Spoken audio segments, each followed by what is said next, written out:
यथार्थ ज्ञान अपनी प्यारी आत्माओं को कराते हैं, क्योंकि यहाँ पर दो पावर हैं, दो शक्ति हैं। एक तो यह सरपुरुष जिसको ज्योत स्वरूपी निरंजन काल कहते हैं, इसको ब्रह्म भी कहते हैं। और आज तक इन ऋषियों ने ब्रह्म का ही ज्ञान है, ब्रह्म से ऊपर इनको कोई पता नहीं था। और ये ब्रह्म कौन है? ये काल है, 21 ब्रह्मांड का स्वामी है। इसको श्राप लगा हुआ है 1 लाख मानव शरीरधारी प्राणियों का नित आहार करने का, जिस कारण से इसने यहाँ सबको मिसगाइड करके रोका हुआ है, मूर्ख बना रखा है, सत्य से अपरिचित कर रखा है, भगवान का नामो निशान मिटा रखा है और सब कुछ भगवान बना दिया। कहीं 2 ईंट लगाकर कोई बना रखा स्थान, वो भी भगवान मत्था टेको। कहीं मूर्ति बना रखी है, वो भी भगवान, और ये देवता भी भगवान, ये स्वयं भी भगवान। इनमें से कोई सा भी परमात्मा नहीं है। 21 ब्रह्मांड के अंदर जितने देव हैं ये परमात्मा नहीं है। पुण्यात्माओं, यही तो काम बिगड़ा पड़ा था कि हमने भक्ति मार्ग का कै ख भी पता नहीं, कै ख इंक्लूडिंग ब्रह्मा विष्णु महेश, ब्रह्मा विष्णु महेश को भी, और ऋषि में ऋषि जो सतयुग से लेकर आज तक जितने ऋषि हुए हैं, जिनको हम बड़े पहुंचे हुए माना करते, इनको भक्ति मार्ग का कै ख पता नहीं। और जिसी कारण से आज हम इतने अंधेरे में पड़े हुए हैं कि सत्य ज्ञान को सुनने के लिए हमारे पास वो हिम्मत नहीं कि हम सच्ची सुन लें, जिसके कारण विरोध हो जाता है। हम नहीं सुनते, झूठ बोलता है, और झूठ को सत्य मान ली। एक कहावत है कि एक झूठ को 100 बार बता दिया जाना, वह सच्ची बन जाती है, सच्ची दिखने लग जाती है। और जब सत्य सामने आती है तो वो झूठी ही सत्य आगे अड़ जाती है।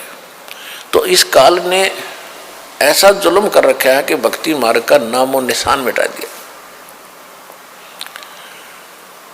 अब भक्ति कौन से भगवान की करे? ये परमात्मा नहीं, बताओ। और हम इनको सुप्रीम पावर माने बैठे थे, ब्रह्मा जी, विष्णु जी, शिव जी। ब्रह्मा जी की तो पूजा करते नहीं थे, लेकिन आदर की दृष्टि से इसको समांतर देखते थे, किसके? विष्णु और शंकर जी के। इनसे ऊपर ही पता नहीं था। इससे ऊपर ऋषि, एक आधा कोई ऋषि कहता था ब्रह्म शक्ति है। वो कैसा है? वो निराकार है, उसका ओम नाम है।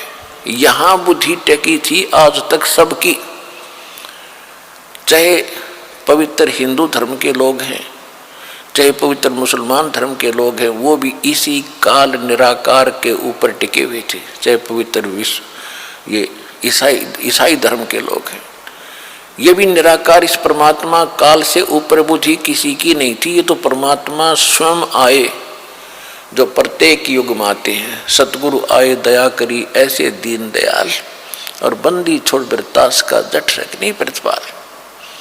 परमात्मा स्वयं आए 600 वर्ष पहले, उन्होंने आके ये ज्ञान कराया। अब श्री देवी पुराण के अंदर सचित्र मोटा टाइप गीता प्रेस गोरखपुर से प्रकाशित, केवल हिंदी में 414 पृष्ठ पर यह लिखा हुआ है कि कलयुग सतयुग के ब्राह्मण वेद के पूरे विद्वान होते थे और वो दुर्गा की पूजा करते थे। तो खाक विद्वान थे। वेदों में कहीं दुर्गा की पूजा का नामो निशान है? चारों वेदों का सारांश श्रीमद् भगवत गीता है। श्रीमद् भगवत गीता में दिखा दो कि रामकृष्ण की पूजा का जिक्र हो या दुर्गा की पूजा का कहीं भी वर्णन हो।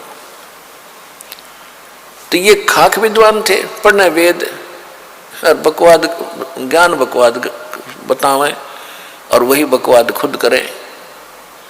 वेद पढ़े पर वेद न जाने, ये बातें पुराने 18। ये पत्थर की पूजा करेंगे, भूल गए सृजनहारा। देवी पुराण में लिखा है कि सतयुग के ब्राह्मण वेद के पूर्ण विद्वान होते थे और दुर्गा की पूजा करते थे। गांव गांव में मंदिर बन जाए दुर्गा का, उनकी यह खास आस्था होती थी। तो मूर्ति पूजा का लठी नन गढ़वा रखा है नकलिया ने। वेद पढ़े और बकवाद अपनी गढ़िया करते, अपना दंत कथा लोकवेद बना के वो काल के जाल में सबको फंसा रखा था। अब श्रीमद् भगवत गीता अध्याय नंबर 16 में, अध्याय नंबर 15 के श्लोक नंबर 16 और 17 में कति निर्णय कर दिया सरपुरुष और अक्षर पुरुष, दो पुरुष हैं। पुरुष माने प्रभु, भगवान, मालिक। सरपुरुष इसको ब्रह्म को कहते हैं, ज्योति निरंजन काल को कहते हैं, जो ब्रह्मा विष्णु महेश का पिता और दुर्गा का पति है। 21 ब्रह्मांड का मालिक है, 21 ब्रह्मांड का स्वामी है, पुरुष है। और दूसरा अक्षर पुरुष, ये 7 संग ब्रह्मांड का स्वामी है। इतना ही मालिक है, इतना ही पुरुष है, इतना ही भगवान है। और इनके दोनों के लोक में ये स्वयं भी जितने प्राणी हैं ये सब नाशवान है। जीवात्मा किसी की नहीं मरती, ये तो कुत्ते के देखी भी नहीं मरती, वो तो विषय अलग है। फिर उसमें 15वें अध्याय के गीता के 17वें श्लोक में निर्णय दे दिया कि उत्तम पुरुष है तो अन्य परमात्मा इति उदाहरत है। और ये लोग तरम अवश्य विवर्ती अवैश्वर है। तीसरे 17वें श्लोक में कहा है कि उत्तम पुरुष यानी श्रेष्ठ भगवान, श्रेष्ठ परमात्मा, श्रेष्ठ प्रभु तो इन दोनों से, सरपुरुष और अक्षर पुरुष से कोई दूसरा ही है।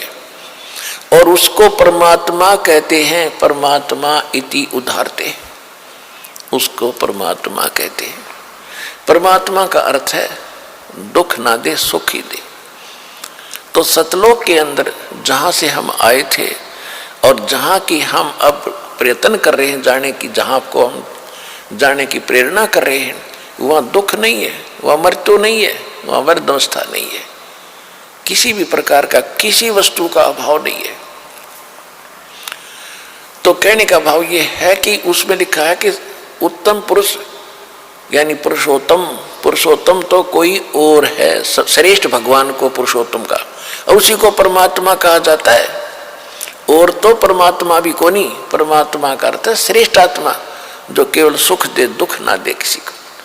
फिर और जो तीनों लोकों में प्रवेश करके सबका धारण पोषण करता है। एक लोक तो हो गया 21 ब्रह्मांड का अक्षेत्र सरपुरुष का, दूसरा लोक हो गया अक्षर पुरुष का 7 संग ब्रह्मांड का क्षेत्र, और तीसरा लोक है सतलोक। और ऊपर के जितने 4 लोक हैं ऊपर, सतलोक, अलखलोक, अगम और अनामी अकेलोक, वो चारों मिलकर एक लोक कहलाता है। अविनाशी लोक है वो सारा। तो इस तीनों लोकों में प्रवेश करके जो सबका धारण पोषण करता है वही पूर्ण परमात्मा है। और जब हम एक ब्रह्मांड की बात करेंगे तो 3 लोक ये अलग हो जाते हैं, पृथ्वी लोक, पाताल लोक और स्वर्ग लोक। ये लोक तो एक लोक, एक मतलब ब्रह्मांड के अंदर ये भी लोक कहलाते हैं। तो जो प्रसंग चल रहा है उसी पर आते हैं। तो इसमें 15वें अध्याय के 17वें श्लोक में कहा है कि वो वास्तव में अविनाशी परमात्मा है, और भगवान उसी को परमात्मा कहते हैं, और तो परमात्मा भी नहीं है। श्री शिव पुराण के अंदर रुद्र संहिता में, रुद्र संहिता के अंदर यो काल जो है ब्रह्मा विष्णु महेश का आपस में झगड़ा हो गया। इस बात पे भ्रमित होकर ब्रह्मा जी कहते हैं कि मैं सबका रचयिता हूँ, मैं सबका उत्पत्ति करता हूँ। और भ्रमित होकर विष्णु जी को ये भ्रम है कि मेरी नाभि कमल से विष्णु ब्रह्मा जी की उत्पत्ति हुई। और कुछ ऋषि जो साधना किया करते थे समाधि दशा के अंदर, ये काल क्या छल करता है कि अपने वास्तविक रूप में इसने नहीं दिखना, किसी को प्रतिज्ञा कर रखी है। इसलिए ये अपने पुत्रों के रूप में, किसी को ब्रह्मा जी के रूप में, किसी को विष्णु जी के रूप में, किसी को शिव जी के रूप में साधना काल में दर्शन दे देता है। जिसको ब्रह्मा के रूप में दर्शन दिए तो उसने सब जगह गुण गा दिए कि ब्रह्मा जी प्रजापिता हैं, यही खुद मालिक है, मैंने समाधि में देखा। इससे ब्रह्मा जी की महिमा होगी। किसी को विष्णु जी के रूप में दर्शन दे दी साधना में, तो उसने विष्णु जी को भगवान बता दिया। 10-20 को विष्णु जी के रूप में दर्शन दे दिए, 10-20 को ब्रह्मा जी के रूप में, 10-20 ऋषियों को दे दिए शंकर भगवान के रूप में। तो इन सभी ने अलग अलग इन्हीं देवताओं को सुप्रीम पावर मान लिया गलती से। और ये है काल भगवान जो छल छिद्र छल करता है इनके साथ, सच से परिचित नहीं होने देता किसी को। आज तक ब्रह्मा विष्णु महेश को पता नहीं हमारा बाप कौन है। ये तो परमात्मा ने आके बताया कि इनके माता पिता कौन कौन है। तो जो प्रसंग चल रहा है कि उसमें क्या कहते हैं, विष्णु और ब्रह्मा जी का आपस में इसी बात पर युद्ध हो गया। ब्रह्मा जी कहते हैं मैं तेरा बाप, विष्णु जी कहते हैं मैं तेरा बाप। जब इन दोनों का युद्ध हो गया तो बीच में इसने काल ने एक स्तंभ खड़ा कर दिया तेजों में। फिर ये लड़ना तो भूल गए, उसके और छोर को खोजने लगे। लंबी कहानी है, लेकिन उसी समय वो प्रकट हो गया वहां पर शंकर भगवान अपने पुत्र शंकर के रूप में। इन दोनों को समझाता है कि तुमने गलती से अपने आप को भगवान मान लिया, यू आर नॉट गॉड, तुम ईश नहीं हो। ये क्या कहता है, ये सब मेरा है, मैं यहाँ का ईश्वर हूं। तो यहाँ सूक्ष्म वेद में परमात्मा ने निर्णय दिया है कि मुल्ला माया जग में, मुल्ला माया मग में बैठी, मग माने रास्ते में, और हंसा चुन चुन खाई, ये ज्योत स्वरूपी कहे निरंजन में।